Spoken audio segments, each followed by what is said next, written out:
আসসালামু আলাইকুম রহমতুল্লাহ বারাকাতু।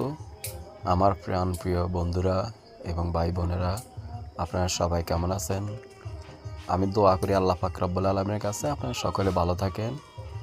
তো আজকে আপনাদের সামনে আমি একটা ভিডিও নিয়ে আসলাম, একটা হলুদ ফুলের ভিডিও। এই যে আমার এক ভাই দেখাইতেছে ফুলগুলা কাটিয়ে রাখলো, তো বললো যে ভাই আমাকে একটু হালকা শ্যুট করেন। পরে আমি শ্যুট করে নিলাম। তো আসলে ঘটনা হয়েছে, আজকে বিকেলবেলা হঠাৎ করে এই ফুলের অর্ডার আসছে। অর্ডার আসার পরে তারপরে এই ফুলটা কাটতেছি। আসলে আমাদের ফুলের যে ভিডিও ছাড়লে ভিডিও হয়ে যায় ফর ইউ। তো যাক, আসলে কথা বললে কথা আসে। তো আপনাদের কাছে আমার ফুলের ভিডিও কেমন লাগে আপনারা দয়া করে জানাবেন।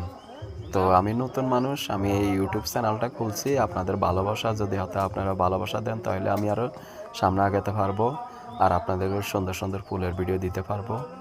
তো জানি না আমার ভিডিও কেমন হইতেছে না হইতেছে, আসলে আপনারা জানেন সেটা। আর আমি নিজে যদি বলি যে ভালো হয়, তা তো হবে না, আপনারা ভালো বলতে হবে। কারণ আপনারা হয়েছেন যে আমার দর্শক, আপনাদের বিচারে যেটা হয় সেটাই আপনারা বলবেন। আপনাদের ভালো লাগলে অবশ্যই বলবেন। তো আমার গার্ডেনটা একটু হালকা আপনাদেরকে একটু ঘুরে ঘুরে দেখাইতে চেষ্টা করতেছি। তবে আমার আগে ভিডিওটা আপনার ফুলটা দেখে নেন। আসলে অনেক কষ্ট করি, বা মনে করেন যে এখন ডিউটি শেষ করি, যেমন তারপর মালিকে বলতেছে ফুলটা কাটার জন্য। এই যে দেখেন, এই সাইডে দিয়ে একটা হয়েছে, এটা একটা তরকারি গাছ, এটার নাম হয়েছে বুয়া ফল। আর এই যে দেখেন প্লাস্টিক দিয়ে চতুর্দিকে গার্ডেনের অবস্থাটা। এই যে বললাম যে এই যে রাস্তা দেখছেন আমাদের এখান দিয়ে, অথচ গাড়ি কীভাবে পাহাড়ের উপরে দিয়ে উঠে।